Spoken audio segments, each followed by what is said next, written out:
La vida no es perfecta, se habrán dado cuenta. Tiene sus accidentes, tiene sus cascadas, tiene sus escombros que hay que tratar de saltear. Pero la vida tiene significado. La vida significa algo. Ese es el gran juego de la existencia, encontrar el significado. Y la gente que está triste, la gente que está deprimida, no siempre tiene secretos oscuros, sino que tiene una carga abrumadora de no encontrar el significado de la vida. Cuando pierdes el significado de la vida, empiezas a ponerte triste y te puedes mudar, puedes cambiar de empleo, cambiar incluso de cónyuge, pero la nube esa oscura que está sobre ti parece que nunca se muda, como que te siguiera a todas partes, porque la tristeza, la depresión es un estado del corazón, no es una cuestión situacional. Si se arregla esto, sería feliz. No, eso es lo que pensamos. No obstante, la tristeza es una nube que se posa sobre nosotros y nos define. La depresión es un camino a través de la oscuridad. La depresión es una enfermedad devastadora del espíritu. A mi humilde criterio, es la enfermedad más corrosiva, más profunda para el alma, porque viene desde adentro, es como un tumor. Un consejero dijo alguna vez: la depresión, la tristeza sin sentido o con sentido, al cabo es tristeza igual, es una agonía permanente, día tras día, noche tras noche, a nivel casi arterial. Es una agonía que no acaba, que no te da respiro. La depresión es un parásito. La depresión es algo que te chupa, te absorbe, te quita energía. Y yo sé que estás diciendo: bueno, pero yo no elegí esta situación. No, no te estoy condenando. Porque la depresión o la tristeza es una condición humana que no respeta la estatura espiritual de nadie. Hace relativamente poco un pastor amigo al que conocíamos se quitó la vida. Que estoy hablando ya de lo más extremo de la depresión. Pero todos sorprendidos, su esposa, sus hijos, porque decía: ¿cómo no lo vimos venir? Se suponía que un pastor no se deprime. ¿Cómo que no? Si yo veo a los héroes de la fe deprimidos, y la lluvia cae sobre justos e injustos, y la depresión también. Veo a Moisés, escucho esta metáfora de la depresión y dice: solo no puedo soportar este pueblo, la carga es demasiado grande. Números 11:14 relata esta expresión: si esta es la manera, Dios, en que piensas tratarme, será mejor que me mates. Hazme el favor y ahórrame la miseria. Este es Moisés pidiendo que Dios lo mate. No es una licencia poética que se hacía: moriré por tu amor, Romeo o Julieta. Acá quiere que Dios lo mate. Quieren que les busque otro similar. Elías. ¿Hay alguien más tremendo que Elías entre los mortales? Sin embargo, Elías dice: basta, Señor, quítame la vida, porque no soy mejor que mis abuelos. Primera de Reyes 19:4. Tocaron fondo los dos tipos. Sin embargo, Dios se reúne con ambos en el monte de la transfiguración. Los dos que tocaron fondo, en la melancolía más absoluta, se elevaron a la cima terrenal más alta que un ser humano jamás tuvo: estar a la par del Señor en el monte de la transfiguración. Moisés y Elías. Ahí están los dos potenciales suicidas. Ninguno de ellos se quitó la vida, claro, pero tuvieron ganas de que el Señor los matara, y ahí estaban validando Dios, que eran hombres de Dios, a pesar de la tristeza que atravesaron. Pero no es Moisés ni Elías el mayor ejemplo, sino Job. El libro de Job es toda una calamidad. Si lo leemos desde el primer capítulo, ninguna historia es más conmovedora que lo que se relata en Job. Desde el capítulo 1 y 2 ya nos enteramos que todo lo que poseía fue destruido y se quedó sin familia. Lo único que le quedó al principio es la esposa. Amorosa la chica. Un amor. Le dice: maldice a tu Dios y muérete. Lo instó al suicidio al viejo. Maldice a tu Dios y muérete, le dijo la mujer. Miren qué linda compañera de viaje, ¿eh? Pero Job supera las pérdidas físicas rápidamente. Lo que le preocupa a él, que es lo que nos preocupa a todos cuando pasamos tristezas, es la falta de respuestas. Job era un hombre millonario y supongo que era inteligente y podía hacerse de una fortuna otra vez. Pero no entiende por qué. ¿Por qué perdió todo? Si él no estaba en pecado, si él no metió la pata. A él le molestaba no entender por qué está pasando lo que pasa, como a ti. Ese es el quid de la cuestión. Vamos al meollo de por qué estás triste. Estás triste porque no entienden por qué te pasa lo que te pasa. Dice, ¿por qué Dios no me guió cuando me casé? ¿Por qué Dios no me guió cuando fui a ese empleo? ¿Por qué Dios no me guió cuando me mudé? Desde algo trascendental como compartir la vida con alguien. ¿O por qué Dios no me dijo que esa cafetera se me iba a romper? El difunto pastor Ray Steadman escribió: pocas cosas son más difíciles que soportar el sufrimiento sin sentido. Si uno pudiera ver la razón por la que tenemos que pasar lo que pasamos, lo soportaríamos más fácilmente. Pero los problemas sin sentido son algo corrosivo para nuestro alma. Claro, sin sentido aparente. Cuando no entendemos por qué nos toca una temporada por el hospital. Uno no lo entiende. A ver, capaz que como adulto sí. Pero un niño, ¿hay explicación por la cual ver a un niño sufrir? ¿Qué hizo el niño? ¿Qué tan malo pudo ser para merecer estar confinado a una silla de ruedas, a sueros, a respiración asistida? Entonces uno cuando se pregunta ¿por qué? Y se lo pregunta muchas veces como Job, uno empieza a perder la fe, uno empieza a perder la esperanza. Porque a medida que más se arraiga la tristeza, más se pierde la esperanza.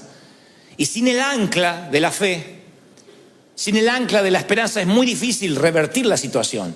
Por eso Job está paralizado y pregunta más de 6 veces en un capítulo: ¿por qué? ¿Por qué? El Señor Jesús pregunta a su Padre: ¿por qué me has abandonado? Y ni Job ni Jesús en ese momento reciben respuesta. El Hijo de Dios no recibe respuesta del Padre: ¿por qué me has desamparado? Job no las recibe en todo el libro, Dios no le responde por qué. Y por lo que veo, nunca lo supo. Y no está mal preguntar por qué. El problema es pensar que nos merecemos, que Dios nos debe una respuesta. Porque ahí es cuando cerramos nuestro corazón hacia Dios. Cuando ya no es una pregunta, sino una exigencia al Creador. Y decimos: Dios me debe una respuesta, Dios exige una respuesta. No somos quién para exigir respuesta. Dios es Dios. Dios sabe que no va a permitir más carga en ti que la que puedes soportar. Él no te va a dar más carga de la que tú puedas resistir. ¿Están conmigo, sí o no? Muy bien. Vamos entonces a las causas. Primero le voy a dar la patología y después la terapia para que se lleven a casa y vayan a la farmacia más cercana a reclamar el medicamento que les voy a recetar hoy. Pero vamos a las causas, porque alguno está pensando, pero yo tengo depresión o no. Bueno, vamos a las causas. Hay causas que son situacionales. O sea, esto es sencillo. Hay un vínculo muy fuerte entre lo que nos pasa y lo que sentimos. O sea, si te está yendo mal, vas a pasar momentos de tristeza y se te respeta.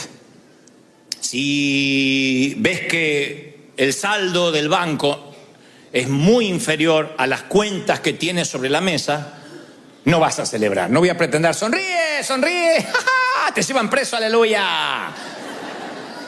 Ve con gozo a Collection. No pasa eso. Uno se entristece, ¿no? Uno choca el auto. ¿Quién choca el auto y dice: ¡ja, ja! ¡Bendecido! ¿Quién? A menos que estés entiquelado, te entristeces. Y dice: no, aunque lo pague el seguro. Te entristeces. Ahora, esa tristeza puede ser crónica, puede ser momentánea o puede ser el detonante de una tristeza que después no se va. Esas son situaciones, causas situacionales. Una situación pudo haberte metido en un valle de sombra. Tú dices: sí, la verdad que sí. Ahora que lo pienso, fue aquella situación, aquella muerte, aquella noticia. A veces lo que te pone triste son causas físicas, lo que te deprime. Vieron que yo siempre hablo de lo que es somatizar. La somatización es que cuando tu alma se duele, el físico lo refleja. Lo dicen los médicos. Dicen: este cáncer es porque sus defensas bajaron. Las defensas, cuando bajan, el sistema inmune es atacado por cualquier otra enfermedad. No tienes defensas naturales. Entonces dicen somatizó, se enfermó. Pero exactamente al revés es igual. Cuando, por ejemplo, estás luchando con una enfermedad por mucho tiempo, dependes de insulina, dependes de medicamento, de diálisis, eso empieza a deprimirte. Hay gente que está triste porque está fatigado de estar enfermo. Entonces es muy probable que esto no sea una causa situacional, sino una causa física lo que te deprime. Después hay causas satánicas, claro que sí, diabólicas. Satanás ataca a Job de dos maneras: destruye la familia, las posesiones, y le llena de llagas todo su cuerpo. Ahora, ¿cuál es el blanco de Satanás? ¿Ponerle una lepra a Job? No. El blanco de Satanás es que Job empiece a dudar de la bondad de Dios. Cuando hay un ataque diabólico, lo que busca Satanás es que pierda la esperanza, que diga: yo ya no estoy fundado en Cristo, esto me está pasando porque Dios no me ama. Ahí valió la lepra. Pero si con lepra, si perdiendo la casa, si con crisis sigue diciendo: yo no sé cómo voy a salir de esto, pero Dios es fiel y me va a sacar, Satanás no tiene objetivo, no tiene el blanco, no lo logra. Así que tu depresión puede ser por situaciones comunes, puede ser porque estés enfermo, puede ser por un ataque diabólico o porque Dios lo permitió. ¿Permite Dios que suframos? Bueno, hay un autor que dice: a veces Dios acuesta a sus hijos en la oscuridad. Dios permite el sufrimiento. Te voy a decir algo que no te va a gustar escuchar, sí, pero nunca cede el control, nunca. Nunca te dará más carga de la que sabe que podría llevar. Pero la Biblia me muestra que Dios sí, a veces permite el sufrimiento para enseñarte lo que le enseñó a Job, que Dios sigue estando a cargo aunque no veas una luz al final. Lo que pasa es que cuando uno pasa por el valle cree que está en el infierno. No, está en medio de picos elevados. Dijo alguien alguna vez que según lo alto de una ola será lo profundo de la depresión luego. Se llaman bajones, lo viven los artistas, lo viven aquellos que están ante un gentío, un público, y después tienen que quedarse con su propia soledad. Y también lo viven los hombres de Dios, que a veces están en el pico más alto como Elías y después están deprimidos. Pero lo contrario también es real, que cuando uno va por valles, por sombras, el Señor me dice que te diga: no te preocupes, no vas a terminar ahí. Yo voy a elevarte a zonas elevadas, vas a ir a picos altos, te voy a bendecir, te voy a prosperar, te voy a levantar. ¿De verdad lo crees, sí o no? Muy bien. Ya más o menos vimos cuáles pueden ser las situaciones. Causas situacionales, físicas, ataque del diablo, permisos de Dios. Y entonces, ¿cuál es la terapia? ¿Cómo salimos de la depresión? ¿Quieren saber cómo salir de la depresión rápido, así, instantáneamente? Bueno, no hay manera instantánea de salir rápido, hay unos cuantos pasos. Hay algunos principios que son bíblicos. El primero, revela tu tristeza. Sé honesto, sé honesta. Job es un modelo de transparencia. Dijo Job: yo no puedo evitar hablar, le decía a sus amigos cuando estaba triste, ¿no? Debo expresar mi angustia, mi alma tiene que quejarse. Hay un momento que uno se cansa de ponerle buena cara a todo. Y está bien que a veces digas: sí, yo estoy triste, necesito que ores por mí.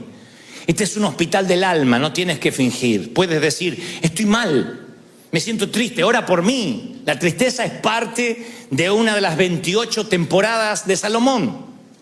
Así que está bien decir: estoy triste. Revela tu tristeza.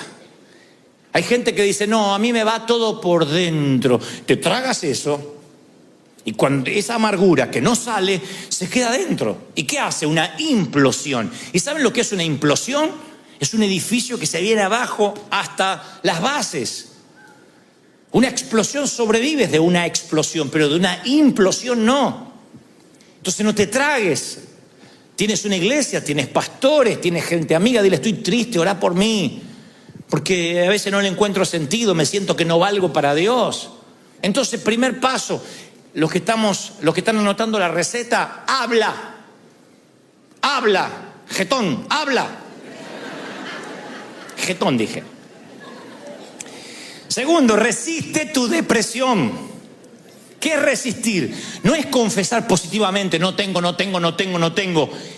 Es intencionalmente quiero salir de esta situación.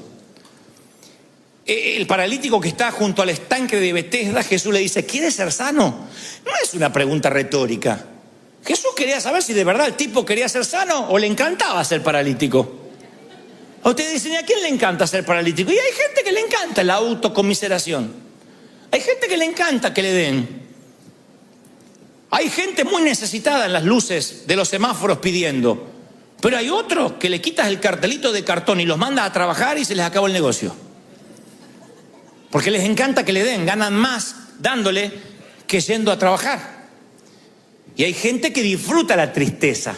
Le encanta dar lástima y decir, no, es que yo me encanta estar así, me encanta que oren por mí. Y ponen cara de borrego a punto de degollar y dice, oren por mí, estoy mal. Pero no estaba feliz, sí, pero se me fue la felicidad. ¿Quieres ser sano? ¿Quieren ser libres, sí o no? Pues una decisión. Uno tiene que decir, sí, yo quiero estar bien. Yo quiero estar sano, yo no quiero psicopatear a nadie. Porque algunos lo toman como el modo normal de vivir, un modo triste, no pueden sonreír. Porque dicen, ya me acostumbré a vivir así. Y el Señor dice, resístete, cambia la cara. Y algunos dicen, no, es que yo estoy alegre, pero no lo demuestro. Bueno, conecta las dos cosas, conecta un cablecito con la cara, porque no puede estar triste, alegre el corazón y la cara estar así. Tiene que haber algo que esté cortando ahí, un policía, la migra, algo. Sácalo. Pero que la cara demuestre que hay alegría en el corazón, que hay energía, que hay gozo. ¿Lo crees?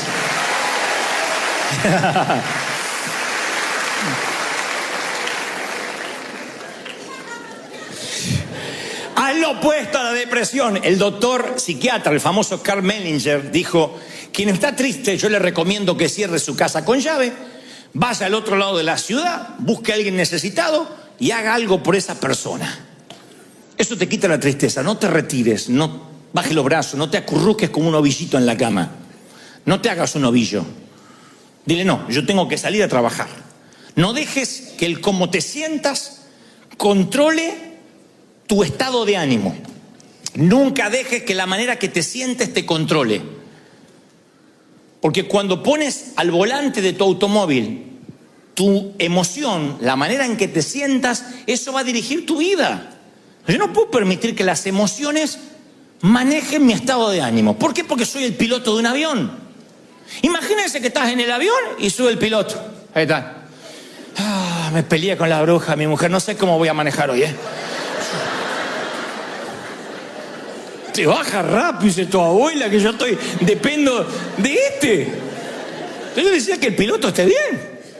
Porque te subes a su vuelo y te tiene que llevar a casa, a destino. Entonces tú no puedes permitir que las emociones determinen quién eres. Si tú no sientes la presencia de Dios, ve tu vida cristiana en fe. Ora, ofrenda, sirve, anima, ministra, porque dice la palabra, vivimos por lo que creemos y no por lo que vemos. 2 Corintios 5:7. Vivimos por lo que creemos y no por lo que vemos. Entonces yo vivo por lo que creo. A veces siento a Dios, a veces no lo siento. A veces estoy tan seguro de la salvación y a veces digo, si es algo, no importa, yo lo creo. A veces ofrendo sabiendo que viene la cosecha y a veces ofrendo dudando si viene la cosecha. No importa, yo vivo en fe, no permito que mis sentimientos manejen mi estado de ánimo. Me congrego con ganas y sin ganas. Sirvo al Señor con ganas y sirvo sin ganas. Ahora, Job llega al final de la vida y dice, Él sabe dónde yo voy. Y cuando me ponga a prueba saldré tan puro como el oro. No necesitaba saber por qué. Él necesitaba saber de quién se trataba la vida. Que se trataba de Dios, no de él. Y termina diciendo aquellas palabras. De oídas te había oído, mas ahora mis ojos te ven. Solamente me habían hablado de ti. Miren, un hombre que adoraba a Dios, un hombre que era santo. Reconocer que de Dios había conocido de oídas, pero que ahora lo había conocido. Nunca Dios le respondió. Nosotros sí sabemos por qué pasó lo que pasó. Él nunca supo. Se enteró en los cielos, no antes. Pero el final de la historia le redimió la biografía. Siempre lo que pase al final valida el resto. Siempre. Tú miras una película llena de complicaciones y el final está bueno, te va feliz del cine. En cambio hay una historia que parece muy bonita, Romeo y Julieta de Shakespeare, y al final termina en una tragedia. Yo prefiero las otras, las que tienen muchas complicaciones, pero que al final siempre gana. Y nosotros ya hemos leído el guión, el script, el libro, y ganamos. El final va a validar la historia. Lo que te pase al final, vas a salir de la depresión. En los momentos más difíciles yo quiero que recuerdes, yo conozco esta historia, ya la viví. Y aunque me toque llorar, bienaventurado aquel que pase por el valle de lágrimas y lo transforme en fuente, lo transforme en alegría, porque el Señor enjugará todas lágrimas, las va a secar. Él las va a enjugar, Él las va a secar. ¿Lo crees de verdad? ¿Lo crees? Sí, ¿verdad? Y es el final de la historia. El final siempre es bueno. Tú me dices, ¿qué elegirías? ¿Una vida feliz y un mal final? 40 años de felicidad, 50. Y un final desastroso, solo, triste. O al revés, una vida compleja y un final maravilloso. Tú dices, ¿para qué quiere un final si no pude disfrutar la vida? Yo elijo el final. Las películas me encantan así. No importa cuánto Rocky Balboa caiga en la lona, yo siempre sé que si es una película de Rocky, él ganará el último round. Y eso es lo que valida el resto de la historia. Y a lo mejor no te fue bien en el amor, pero al final encuentras a esa persona. Capaz que no te puede dar hijos porque ya estás en tus... ¿Cómo decirlo? En la edad de la nostalgia.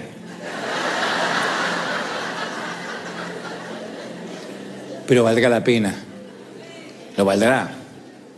Yo decía en el servicio anterior, piensa en un cuadro mental, un sitio, un lugar. Un lugar que te gustaría estar. Puede ser bonito, puede ser un lugar de tu infancia, puede ser un sitio en Europa, puede ser junto al Mediterráneo, en el Pacífico, al Atlántico, si te gusta el mar, en una cabaña en el hotel, la cima, en el valle, en una casita, en una renta, donde sea, pero un lugar, piensa en un lugar. Ahora ponle un clima. Si te gusta el verano, el invierno, la primavera, ponle un clima alrededor. Hay los que dicen, me gustaría el romance de la nieve o la lluvia sobre el tejado, y otros dicen, no, me encanta el verano, los pájaros trinando. No sé, imagina un sitio y luego le pones un clima. Ahora que tienes el sitio y el clima, coloca caras allí, personas o una. Y estate allí con esa persona, a lo mejor con tus hijos. Y una vez que tengas las personas, porque el hogar nunca es un sitio geográfico, es quién. Una vez que tengas a quienes, tengas el clima y el sitio, grábatelo. Escríbelo en las tablas de tu corazón, átala a tu cuello, porque ese será tu final. Ese es tu destino, ese será tu puerto deseado. Vas a llegar ahí. Y cuando te sientas en estados depresivos, piensa en ese sitio y que tarde o temprano Dios te lo va a dar, sino aquí en el cielo. Pero Dios te va a dar ese sitio de paz, de tranquilidad. David decía, me trasladaría como las aves a lo más alto de los riscos. No buscaba un lugar pedregoso, seco y árido, sino un sitio que para él representaba paz. Busca un sitio que represente paz y déjate llevar, tranquilo. Confía en el Señor, confía en que las cosas van a salir bien, que vas a llegar a destino. Terminaré con una historia real. Hace muchos años estábamos en Australia y yo no sé nadar y me metí en el mar simplemente para tratar de flotar un poco. Cuando vi que flotaba, cerré los ojos y dije, no hay nada mejor que tostarse al sol nadando en el océano de Australia. Cuando abrí los ojos, hasta los canguros me quedaban lejos. Estaba metros de distancia de la orilla. Y dije, ¡wow! Y me enderecé y no hacía pie. Y supe que me iba a ahogar. Lo supe. Así que hice lo que toda persona que no sabe nadar hace. Empecé a moverme ampulosamente y me chupaba para abajo la corriente.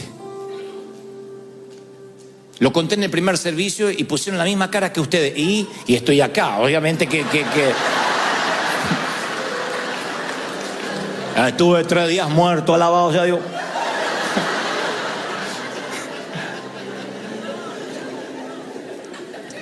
En un momento clamé al Señor, de verdad. Dije, Señor, ayúdame, ayúdame.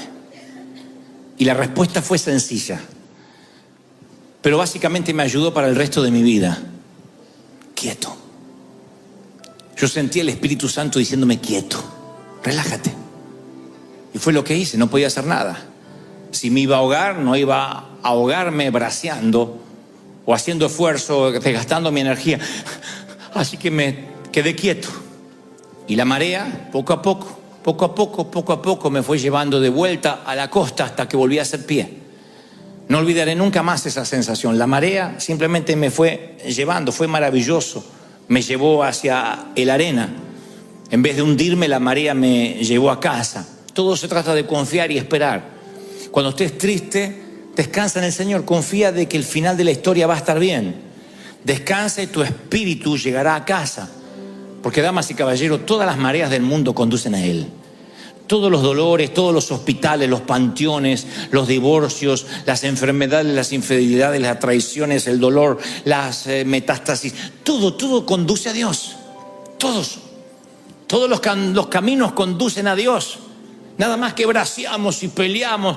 Descansa en Él, confía en Él, estate quieto y yo cuidaré de ti. Si Él cuida de las aves, cuidará también de ti. Celebra a ese Rey maravilloso que dice, confía en mí. Yo te saco adelante. Yo te bendigo. Yo estoy contigo. Más populares a la hora de predicar, pero es un modelo, Nehemías, de avivamiento. Recuerden que Nehemías es un hombre de Dios que está reconstruyendo los muros de Jerusalén, los muros de su ciudad que estaban en escombros. Él tiene un llamado especial de reconstrucción y ese es su ministerio, su talento, su don. Él está llevando adelante, liderando el proceso de reconstrucción del templo.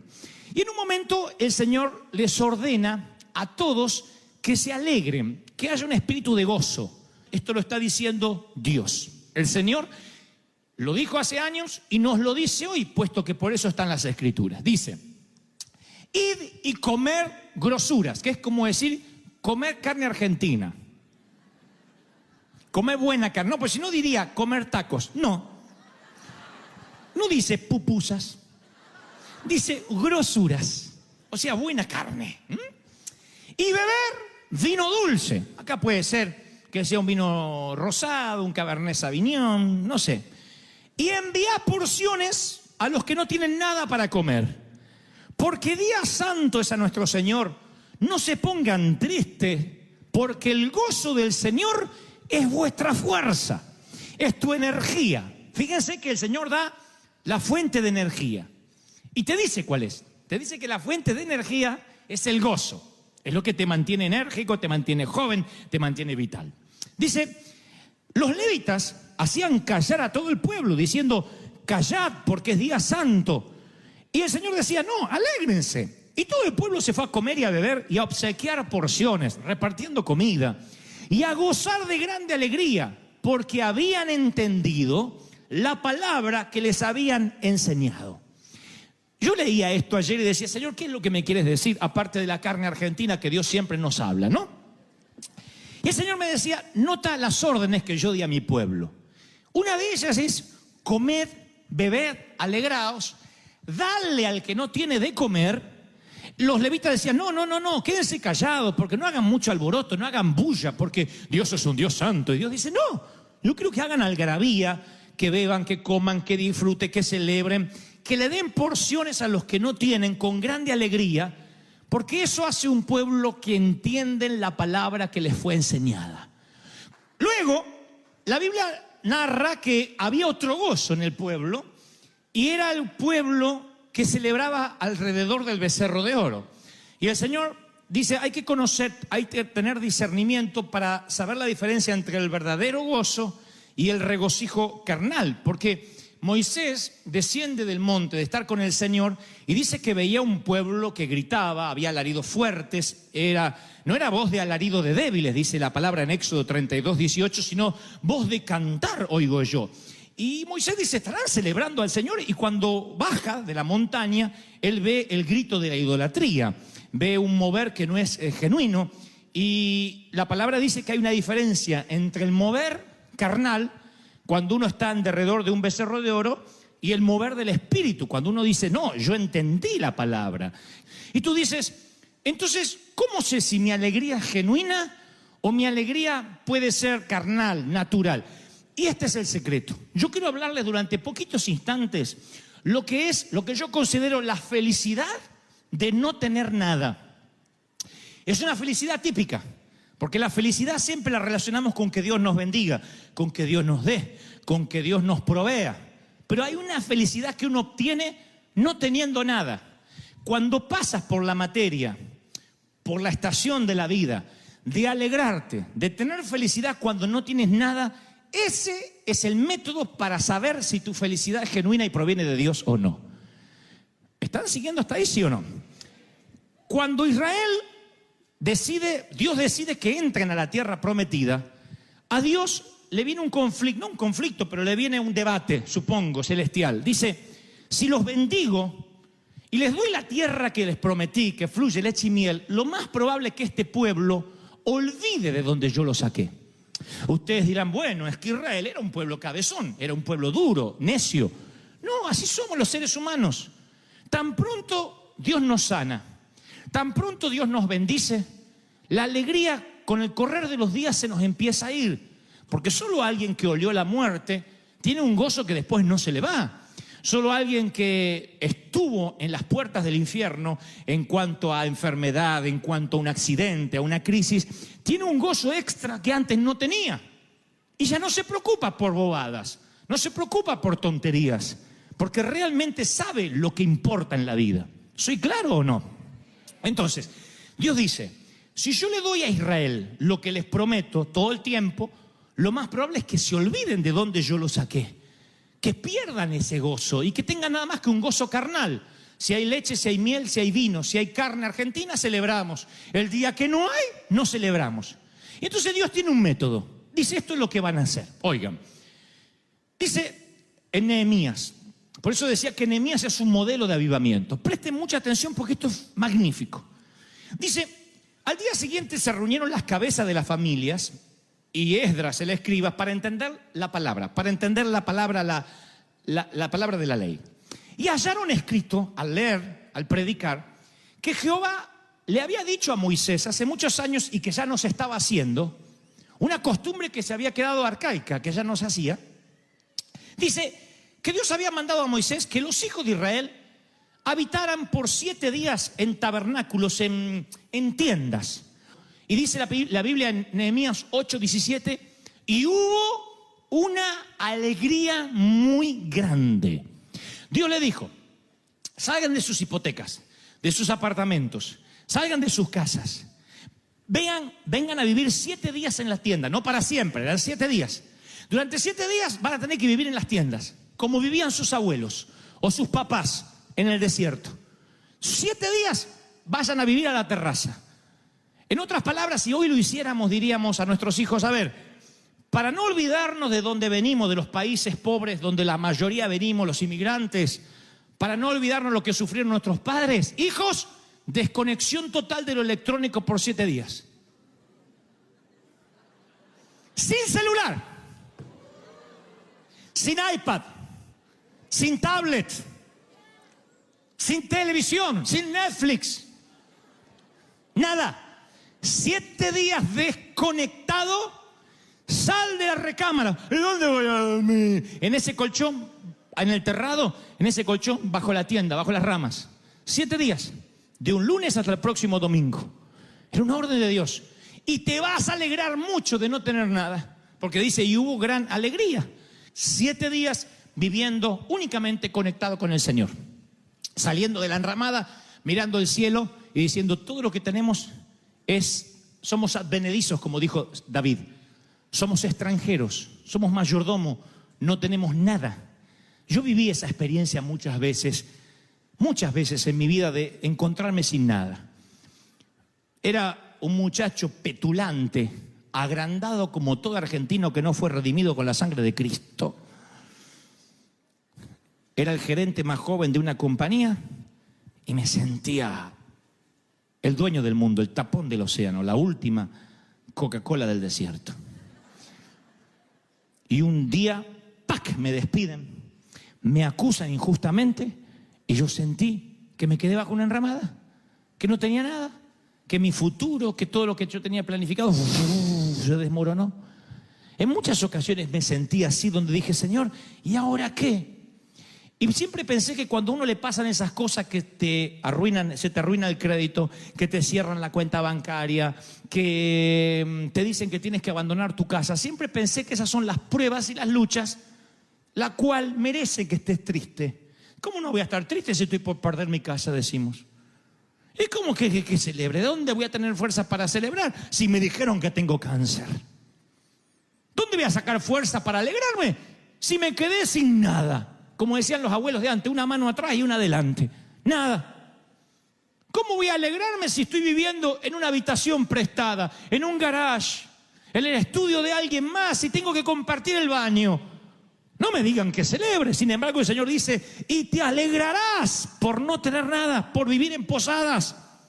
No eran 7 días de tristeza, eran 7 días de júbilo y alegría. Y os regocijaréis delante de Dios por 7 días. Levítico 23:40. 7 días celebrarás de no tener nada. Celebrarás fiesta solemne a Dios en el lugar que Dios te da. Porque así te bendijo Jehová en todos los frutos y en la obra de tus manos. Y dice Deuteronomio 16:15. Y estarás verdaderamente alegre. Verdaderamente alegre. Mi papá, descendiente de alemanes, alemán, él decía que rentar casa es tirar la plata. Puede ser una filosofía de vida, no la voy a discutir acá. Yo creo que si Dios te da dinero para pagar la renta, es tuyo. Un título de propiedad no te hace más o menos rico. Todos queremos tener casa propia, sí. Pero mientras tanto, en alguna eventualidad de la vida, o gran parte de la vida, te toca rentar, vivir de prestado, mientras tenga techo y comida y Dios te abastezca, alégrate por el maná diario. ¿Sí? Yo soy un hombre que siempre te va a alentar a tener lo tuyo, a prosperar, a que te vaya bien. No me gusta la vagancia de decir, bueno, no importa si no tienes nada. No, tenemos que progresar, tenemos que ir de victoria en victoria. Pero cuando esas victorias atentan a la memoria y te hacen olvidar quién eras cuando no tenías a Dios, es una de las cosas más peligrosas que nos puede pasar. Y por eso, en términos espirituales, Dios a veces nos quita de esa comodidad y nos lleva a vivir a tabernáculos en la azotea, en enramadas. Y son tiempos de mesetas que nos hacen reflexionar. Nadie reflexiona mejor que entre las paredes de un hospital. Nadie reflexiona mejor que recorriendo la grama de un cementerio. Es allí cuando nos empezamos a cuestionar cosas de la vida. Si no, el tedio, la rutina, nos envuelve de manera tal que nos olvidamos por qué estamos viviendo. Trabajamos, pagamos deuda, trabajamos, pagamos deuda, vamos de vacaciones y después necesitamos vacaciones para recuperarnos del cansancio de las vacaciones, porque venimos más cansados que cuando nos fuimos. ¿Por qué? Porque de pronto el tedio de la prosperidad nos hace olvidar lo que realmente vale la pena. Dice la palabra que los 7 días de la azotea o de estar bajo una enramada tipificaban 70 años del lapso de la vida humana. Era el método de Dios para recordarles a todos que la vida es temporal. Y conforme ellos iban mirando la enramada y veían que las ramas se marchitaban, eso los hacía pensar en el deterioro de la vida, de la salud, de la fortaleza. Porque Dios quería que sus mentes y sus corazones estuviesen puestos en la eternidad. David era multimillonario, el rey David. Era uno de los reyes más millonarios que jamás tuvo la historia. Sin embargo, él dice, porque forastero fui, soy advenedizo. Advenedizo significa extranjero, inmigrante de por vida, de paso. Él sentía que aunque era rico, él estaba de paso, porque había entendido lo que era la eternidad. Por la fe, Abraham, siendo llamado, salió del lugar que había tenido como herencia sin saber por dónde iba. Por la fe habitó como extranjero en la tierra prometida, morando en tiendas, sabiendo que tenía una promesa. Pero por la fe murieron estos sin haber recibido nada, solamente mirándolo de lejos, creyéndolo, saludándolo, confesándolo. No nos olvidemos que los profetas se murieron creyendo que Cristo iba a venir, que venía un Mesías. Nosotros hoy miramos la cruz para atrás. El Mesías vino murió y resucitó. Ellos miraban para adelante. Algún día va a venir un Mesías a morir y resucitar. Y la mayoría se murió, o acaso todos, sin verlo. Dice, ellos buscaban una patria, dice la Biblia en Hebreos, sabiendo de dónde habían salido y tenían quizás añoranza de volver, pero anhelaban algo mejor, anhelaban una ciudad eterna que nunca pudieron ver. Nunca pudieron ver y sin embargo creyeron, nunca falló su fe, nunca pudieron ver esa tierra prometida. Mi pregunta es, ¿y si nunca pudieras ver esa esperanza que tienes, aún así seguirías gozoso? Porque tu vida es eterna, no es solamente lo temporal de aquí. La vida, dice Max Lucado, genial escritor, es semejante a dos constructores. Un constructor niño que construye castillos de arena con su palita roja y su balde azul en la playa, y otro constructor adulto que construye a base de hipotecas, planos, arquitectura. De eso se trata la vida, de dos constructores, véanlo, el niño con la palita roja, el balde azul, y el hombre construyendo con sus líneas de crédito y sus préstamos bancarios. Los dos construyen igual, a los dos les pasará lo mismo, excepto que el niño conoce las reglas de juego y el adulto no. El niño cada mañana que está cerca de la playa va y construye su castillo de arena y empieza a construir sabiendo que al final del día el océano se va a devorar su construcción. Aún así construye cerca del mar y construye su gran castillo con su palita y trae arena húmeda y construye una gran creación.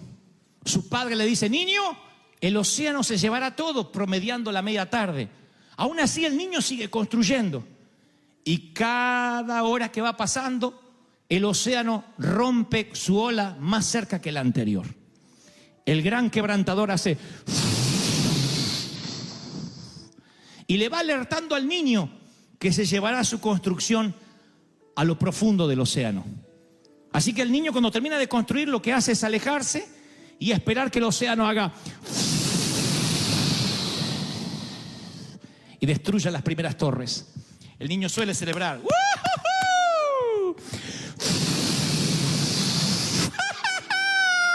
Ahora se lleva la torre más grande.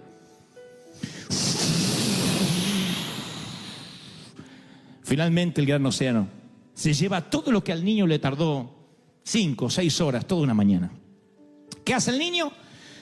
Toma el baldecito azul, la palita roja, la mano de su papá, celebra y regresa a casa.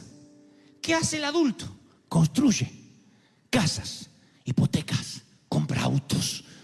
Tengo que tener una casita propia. Y el océano, año tras año, que lo cumpla feliz. Que lo cumpla, que lo cumpla. Duele acá. La cintura molesta. La vista no es lo mismo. Empiezas a alejarte así,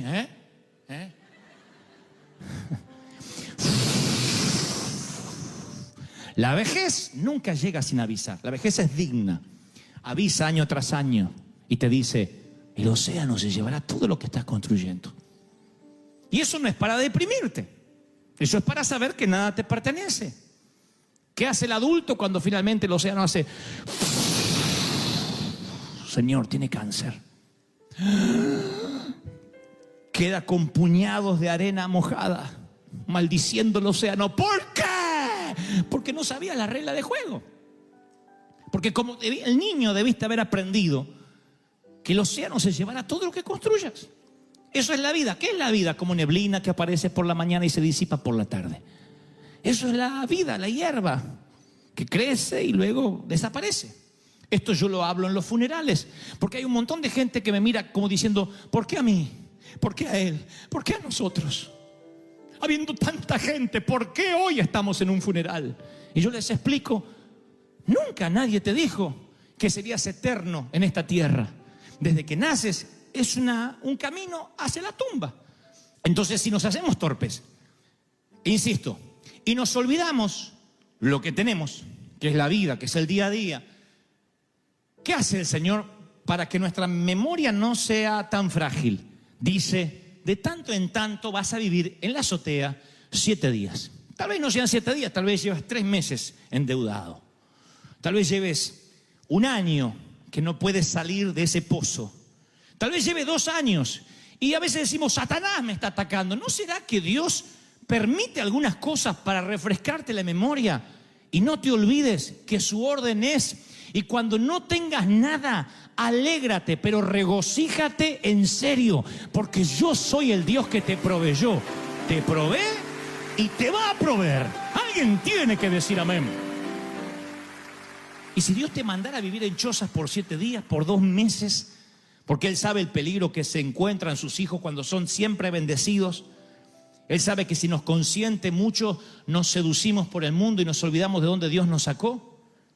Hay un cántico de Moisés que predice la apostasía del pueblo de Dios una vez que prospera. Dice, pero el pueblo de Dios engordó. Está hablando en términos metafóricos, nadie se sienta mal.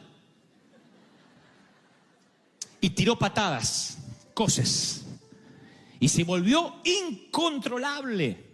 Engordaste, dice una versión, te cubriste de grasa, Israel, y abandonaste a Dios y menospreciaste la roca de la salvación. Deuteronomio 32:15. Qué feo cuando Dios dice, te llenaste de grasa y te olvidaste del Dios que te mataba el hambre en el desierto. ¿Y saben qué hizo Dios con Israel? Nunca les entregó el título de propiedad. Nunca. Dice, porque Dios le promete a Israel darle la tierra de Canaán, pero nunca le entregó la titularidad. Se los prestó. Porque le dice Dios en Levítico 25:23, una de las leyes, la tierra no se venderá nunca, porque mía es. Vosotros sois extranjeros y forasteros. Solamente podían vender la cosecha. Dios dijo, la tierra es mía. Qué increíble. No sé si ustedes habrían prestado atención a esto, pero digo, qué increíble que Dios le promete una tierra que fluye leche y miel, y finalmente llega a la conclusión, dice, ustedes no la van a vender nunca porque la tierra es mía. Esa promesa, creo, esa palabra, ese mandamiento no ha cambiado hoy. Dios dice, yo te voy a dar una compañía, pero la compañía es mía. Yo te voy a dar un matrimonio, pero el matrimonio es mío. Yo te voy a dar hijos, pero los hijos son míos. Entonces el Señor me dice que te diga que el problema no fue lo que te pasó en el banco, o con el empleo, o con las deudas. El problema es cómo reaccionaste cuando eso te pasó. Y el Señor me dice que te diga que no le gustó cómo reaccionaste. Porque tomaste los puñados de arena. ¿Por qué? Y Dios dice, ¿qué obligación yo tengo de prosperarte y bendecirte? ¿Qué? ¿Dejas de adorarme? ¿Tu gozo depende de eso? ¿Del castillito de arena? ¿Pensaste que te ibas a llevar algo? A esta edad, dicen algunos, no puedo volver a empezar. ¿Y por qué no? ¿Sabe la edad que tenía Abraham cuando Dios le dijo, deja todo y sígueme por fe donde yo te voy a decir? ¿Cómo le explica eso a la esposa de uno? No sé cuántos están casados, pero ¿cómo uno le explica eso a la mujer? Dios me habló anoche y nos tenemos que ir. ¿A dónde, viejo? Abraham dice, no sé. Dios me dijo que dejemos todo y que nos vayamos, que Él nos va a bendecir. Miren qué grado de fe. Con razón Abraham es un héroe de la fe.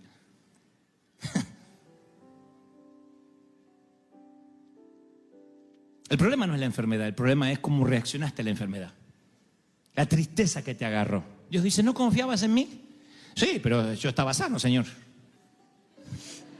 Y bueno, ¿no confías en mí? Jesús lloró. Uno de los versículos casi más cortos de toda la Escritura. Jesús lloró. ¿Cuándo? Cuando ve las hermanas de Lázaro que dice, si hubieses estado aquí, mi hermano no habría muerto. Siempre me pregunté si Jesús lloraba por su amigo, ¿por qué lloraría por alguien que sabe que va a resucitar en los próximos minutos? Yo me alegraría, diría, ¡ja, ja, tranquilo, va a resucitar! Llora porque no puede creer que estas muchachas que convivieron con él, que él les contó de los milagros, ahora están dudando. Ahora están diciendo, si hubiese estado aquí, maldiciendo con los puñados de arena. Jesús lloró. Jesús llora cuando ve tu incredulidad. Dice, sigue confiando en mí. A pesar del diagnóstico, a pesar de la crisis, a pesar de lo que dicen los médicos, confía en mí y agradece, regocíjate con la carta de desalojo. No esperes la carta de reivindicación. O perdón, nos confundimos con usted para salir a celebrar, porque eso es adoración en la orilla incorrecta. El pueblo de Israel celebró al Señor una vez que cruzó el Mar Rojo. Y Dios le dijo a Moisés, no me gustó esa canción. Debieron haber cantado cuando el faraón estaba detrás. Debieron haberme alabado en fe. La alabanza en fe siempre alegra más al Señor que la alabanza una vez que te bendijo. Entonces yo creo que el Señor, mal valga el ejemplo, digo, cuando Él ve que te alegras igual, cuando dice yo me voy a contentar igual, no tengo, pero me voy a alegrar con lo que Dios me dio. Bueno, no puedo cambiarme la ropa todos los días. Bueno, no puedo comer lo que quisiera comer, pero vamos a alegrarnos igual. No hay regalo para los chicos en esta Navidad, pero aunque sea, vamos a poner, no sé, una galletita, algo chiquitito, simbólico, y los niños se alegran igual, en vez de decir, y mi iPad, en vez de decir eso. Si tu hijo se empieza a comportar miserablemente así, y te dice, papá, ya salió el nuevo iPhone y no lo tengo, tienes urgentemente que desconectarlo mínimamente 7 días y mandarlo a la azotea a que se acuerde de dónde viene, a dónde va. Veo a los padres diciendo, ¿viste? Pero es verdad, es hora de desconectarlos, porque a veces creemos por derecho aquello que tenemos que tener como providencia, como bendición. ¿Me estás siguiendo, sí o no? Desde respirar, desde levantarte, desde tomarte un café, desde desayunar, ya es extra. Es algo que no te merecías y Dios te lo da. Si además de eso, Dios te da el placer de amar, el placer de soñar, de tener esperanza. Yo creo que somos personas privilegiadas. No debería haber ningún triste, por lo menos en River Church jamás. Porque que yo vea a todos, la mayoría de ustedes, creo, están respirando, ¿sí o no? Y si alguien ya no respira, avísenme que lo sacamos rápido. Pero todos están respirando. Eso es un privilegio, el tener pulmones, el respirar. ¿Qué va a pasar el año que viene? No sé, porque la tierra es de Dios y somos mayordomos de Él. Y le podré dejar un legado a mis hijos y vamos a trabajar duro. Pero si no se puede, no se puede. Hay de los que empezarán con nada, hay de los que empezarán con mucho esfuerzo, hay de los que lo perderán todo y volverán a empezar una y otra vez. Y sabrán de que hay que construir un ladrillo a la vez. Con cada huracán que la vida te sorprenda, te levantas a la mañana. ¿Y cómo hago ahora que se me cayó la casa? Un ladrillo a la vez, como hiciste toda la vida. Así somos los hispanos. Y el libro de Job es el epítome del dolor. Es un hombre que pierde su familia en una catástrofe, pierde su riqueza, su salud. Pero lo peor, un día se transforma en un hombre que pierde la esperanza. Él no está confinado en una silla de ruedas, ni está conectado a sueros intravenosos, pero sí tiene lepra. Sus amigos lo maldicen, su esposa le dice, maldice a tu Dios y muérete. Se queda absolutamente solo y aislado del mundo, derrotado. Y en las circunstancias más calamitosas hay un hilo delgado de alegría que se lee en el libro de Job. Y esto es lo que determinó lo que Dios me dijo que te dijera esta tarde. Job dijo, me regocijo con un dolor inquebrantable. ¿Cómo uno se va a regocijar con un dolor? Si estás con un dolor inquebrantable, no te regocijas. Posiblemente el dolor más fuerte que yo he tenido no ha sido cuando me corté 2 dedos de la mano. El dolor más fuerte ha sido piedras en el riñón. Los que han sufrido piedras saben lo que estoy hablando. En la vesícula, en el riñón, es horrible. Y yo he estado predicando así. Son esos días que mis patitas estaban así como de ranita y ustedes no sabían por qué. Dios le bendiga, hacía yo, Dios le bendiga. Y eran las piedras hace unos años. Yo no me regocijaba. Regocíjate en las piedras con alegría. Y que tu abuela, yo no tengo piedras. Voy a otra versión y Job dice, salto de alegría con un dolor implacable. Salta de alegría con un dolor implacable. Está diciendo el dolor no perdona, no me da tregua y yo salto de alegría. Digo, este tipo está desquiciado además de leproso. Dice otra versión, la nueva versión internacional. Me regocijaré sin dolor a causa del dolor. Oh, yo tuve que leer eso varias veces. Me regocijaré sin dolor a causa del dolor. Yo digo, ¿qué es lo que intenta decir Job en este hilo delgado de alegría? La palabra hebrea, para definir esa palabra alegría, aparece solo una vez en las Escrituras, esa palabra que Job usa, y habla de una alegría extraña. No es una alegría que niega la realidad, es una alegría que simplemente está diciendo, estoy bailando sobre la decepción. A pesar de tener todo a mi favor para poder estar triste y deprimido, yo voy a decir, no hay dolor, no hay dolor, no hay dolor. Y voy a continuar. Eso es lo que Job intenta decir. Así que le digo, Señor, revélame qué más dice las Escrituras respecto a esta alegría en medio del dolor, porque sé lo que ustedes sienten cuando un pastor te dice, hermano, el Espíritu Santo te va a consolar porque tu padre falleció, tu madre ya no está, vamos, fortalécete. Tú dices, sí, yo sé, pero ¿qué hago con el dolor? Y el luto se te instala en lo más profundo de tu corazón. La decepción, la traición, la muerte. De pronto, como un intruso, aparece en nuestras vidas y nos causa tanto dolor que no hay palabras que nos puedan levantar. Job está viviendo esa situación y aún así dice que logra regocijarse. ¿Ustedes recuerdan a José? Estuvo 17 años de sufrimiento, vendido por sus hermanos, y a José ese dolor le valió un posgrado de empatía. Porque cuando él estaba en la cárcel, él que era un adolescente, por lo que leo en las Escrituras, vistiendo una ropa cara, el mimado del papi, 17 años después está en la cárcel y tiene empatía y ve el dolor en un prisionero que está abatido, y eventualmente ese dolor que ve en el prisionero que está con él salvaría a 2 naciones. El dolor es el mejor profesor de teología que jamás puedas conocer. Es un entrenador de la vida. Cuando te dueles, identificas en qué necesitas crecer, qué necesitas sanar. Y por sobre todas las cosas, oigan lo que te diré. Oye lo que te diré. Reordenas tus prioridades como ninguna otra eventualidad de la vida podría ordenarla. El dolor te otorga un posgrado, te enseña, te reorienta. Y yo voy a muchos protagonistas principales de las Escrituras. Veo a un Job que perdió todo, a Sara luchando con esterilidad, Moisés fugitivo por 40 años, David con un suegro que intenta matarlo, María Magdalena endemoniada, Pablo que tenía recuerdos de asesinato impregnados en su alma. Todos tenían algo en común, oyeron a Dios en su hora más oscura, en lo que se llama la noche oscura del alma. Ahí oyes a Dios sí o sí. No te estoy diciendo que tengas que pasar por ahí, pero las oraciones más sinceras no se generan dentro de las iglesias, sino entre pasillos de hospital o la grama recién cortada del cementerio. Allí están las oraciones más sinceras. Allí es cuando la gente derrama su corazón.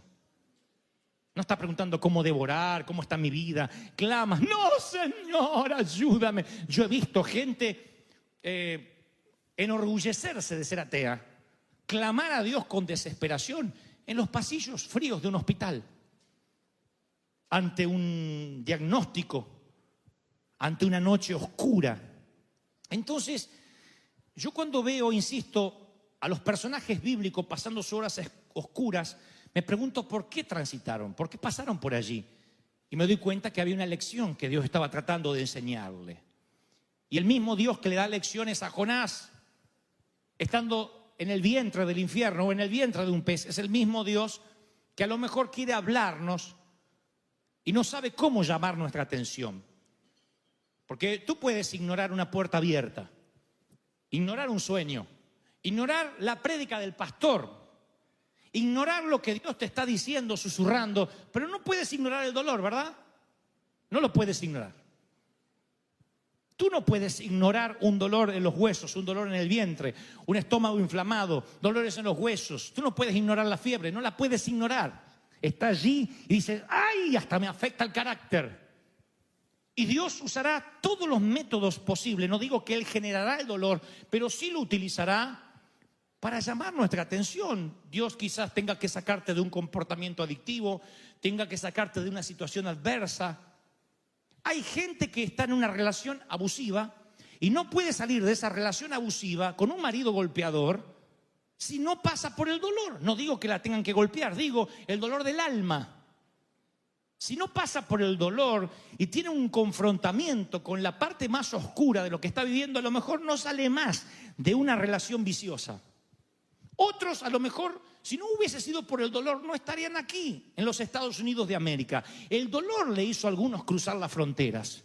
el hambre, la necesidad, un futuro mejor, escapar de la inseguridad, lo que sea. Pero en algún momento de la vida el dolor fue un catalizador, fue aquello que nos llevó a un nuevo nivel, porque sentimos que teníamos que hacer algo, sentimos, palabras a las cuales los religiosos le tienen fobia. No, yo no siento, eso es de la carne. Estamos hechos de cuerpo, alma y espíritu. Acá no hay espíritus sentados, tenemos todo cuerpo y sentimos. Cuando Dios te da el placer de sentir, es un regalo que incluye placer como dolor. Vas a sentir, amar duele, predicar duele, lleva sacrificio, el dar duele. Hay muchas cosas que duelen. ¿Quién nos dijo que la vida no duele? La vida duele, crecer duele, el bullying duele.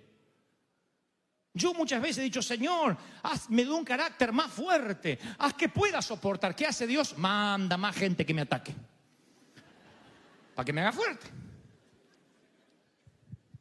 Si tú le dices al Señor, Señor, ayúdame a sanar mi estima, va a mandarte gente que te haga bullying, aunque tengas 30, 40 años. Que te ignore, que te dé vuelta la cara, que te insulte, que hable mal de ti, porque tú lo pediste, hazme fuerte. Y para que Dios te haga fuerte, no te quita la adversidad, la aumenta. Entonces, tu manera para resistir y que tu carácter se empiece a formar en Dios es justamente catalizándola a través del dolor. No se habla mucho esto en las congregaciones porque pensamos que esto afloja a la gente, la desinfla. Yo pienso diametralmente opuesto, yo pienso que alienta. Porque ahora mismo estás pensando, yo pensé que era el único menso que sufría, pero mira todos los que hay acá conmigo, incluyendo a Dante. Todo el mundo ha sufrido, todo el mundo le duele y se puede salir adelante. Alguien tiene que decir, ese es mi Dios. ¡Aleluya! El versículo más corto, uno de los más cortos de las Escrituras es Jesús lloró. Así que yo veo un Cristo familiarizado con el dolor. Ahora, he aquí lo que yo quiero transmitirte de parte de Dios. Pablo, dice el apóstol, yo he aprendido a contentarme. No se olviden esta palabra, aprendió a ser feliz. Yo no sabía que la felicidad era una habilidad aprendida. Yo pensé que la felicidad era una situación. Él dice, sé vivir humildemente, sé tener abundancia. ¿Cómo se vive? ¿Cómo es que sabe vivir humildemente? Si eres humilde, vives y se acabó. Yo no sé si sabía vivir en pobreza. Yo sabía que nosotros comíamos salteado. Que poníamos un huevo así y se partía al medio y para donde se dividía agarraban los hermanos y el otro se quedaba mirando. Era un juego. ¿Quién agarra el huevo? ¿Qué voy a saber vivir? Ahora Pablo dice, yo sé vivir en abundancia también. Hay que aprender para vivir en abundancia. ¿Quién necesita ir al colegio para ser rico? Hermano, quiero donarte hoy $100,000. No, hermano, deja que aprenda primero. Todo el mundo tiene idea de cómo gastar. Casi por instinto. Sin embargo, Pablo dice, no, yo tuve que aprender a tener mucho. Tuve que aprender. No te pongas alegre que los $100,000 es una metáfora, no voy a regalarlo a nadie. Tuve que aprender a ser pobre. Aprendió a contentarse. Pablo implica que el contentamiento ahora resulta que no era el resultado de la circunstancia, es el resultado de un estilo de vida intencionado. Ahí es cuando vuelvo a Job y entiendo, en el medio del dolor me regocijaré sin dolor. A propósito, me voy a reír aunque no tenga ganas y parezca estreñido de vientre allí. A propósito. ¿Y qué gano con esto? Bueno, como aquel que tiene que aprender a tocar el teclado y tiene que aprender las notas más básicas y empieza y dice la escala. Y uno quiere tocar un concierto, no, la escala, en todo. Si no volaste un simulador, no te dejan pilotear un avión real con pasajeros a bordo.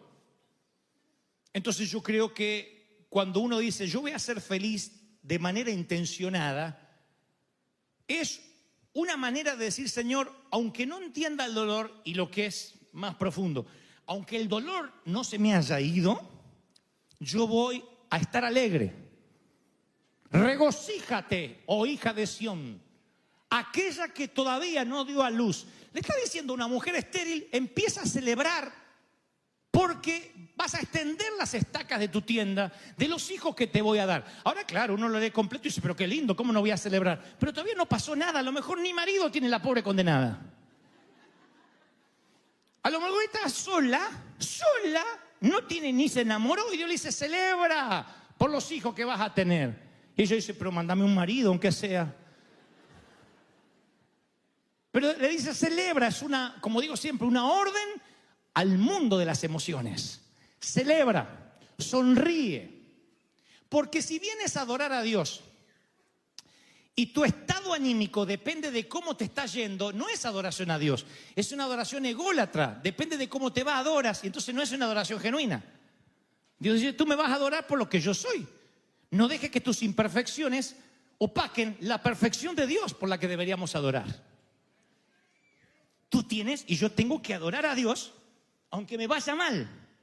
Y yo sí, ¿qué gana voy a tener de adorar a Dios? Y Dios dice, ¿que entonces me adorás cuando te va bien? Dios no prostituye su bendición. Dios no necesita que tú le adores porque Él te da un beneficio.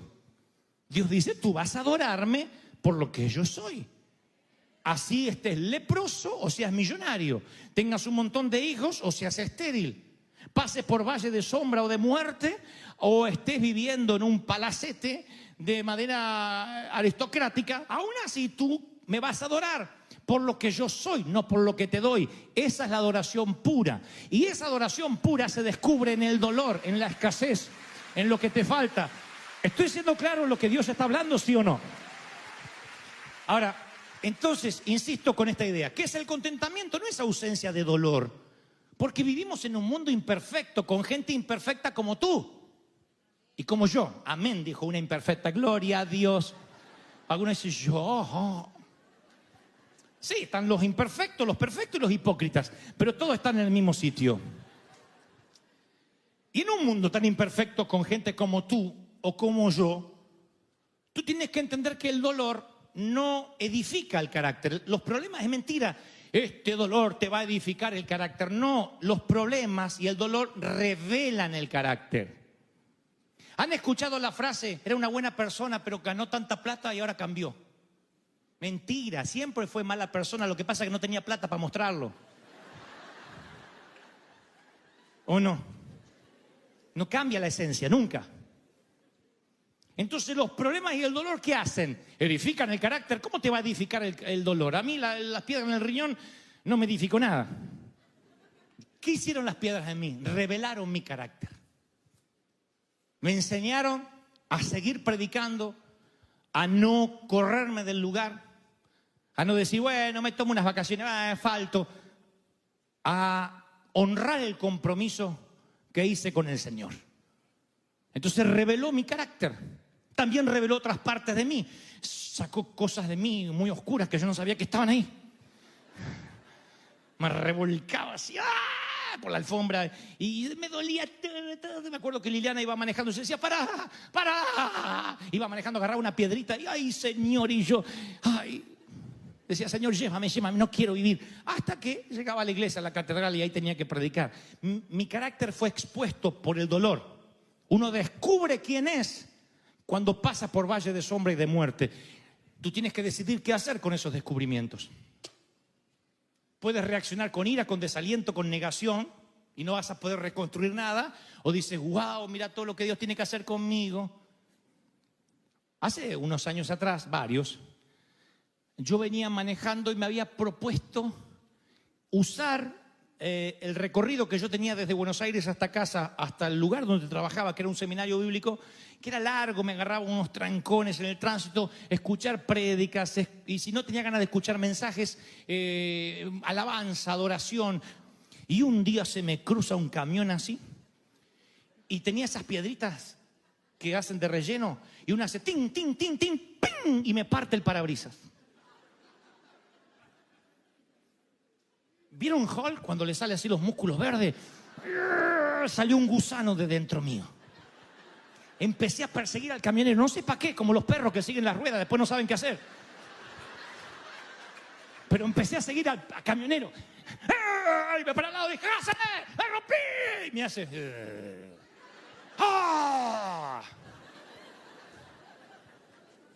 Había palomas del espíritu adentro que hicieron, ¡pum, pum, pum! Volaron todas. Buitres bajaron arriba de mi auto. Me estacioné y miré.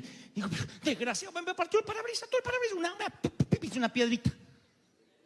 Dije, ¡ah! ¡Ah! Y me enojé tanto. Y ahí descubrí que mi seminario bíblico tenía algunas fisuras.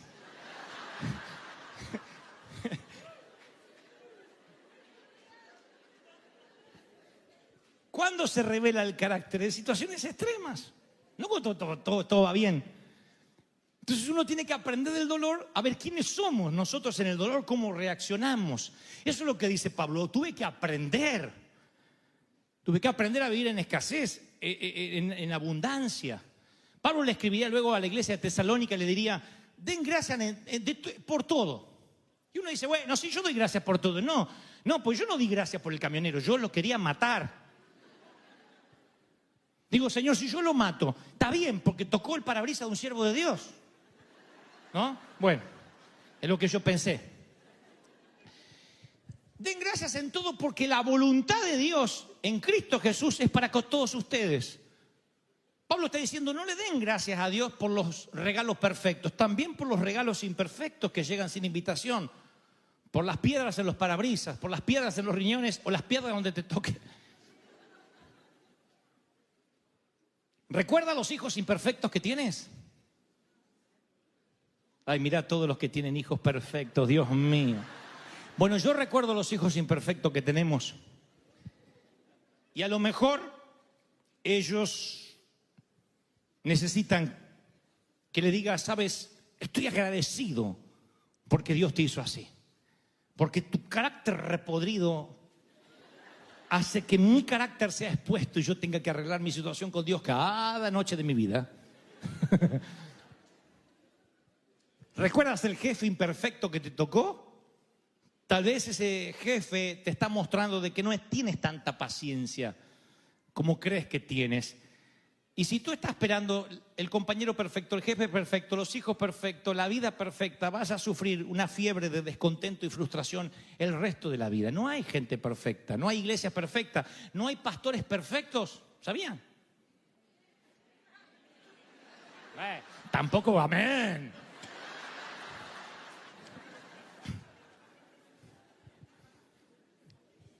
La felicidad y el contentamiento es una actitud de vida. Y Pablo dijo, tú tienes que alegrarte por todo. Y tú dices, bueno, pero Pablo no sabe en el matrimonio en el que estoy. Pablo no sabía el niño que me tocó.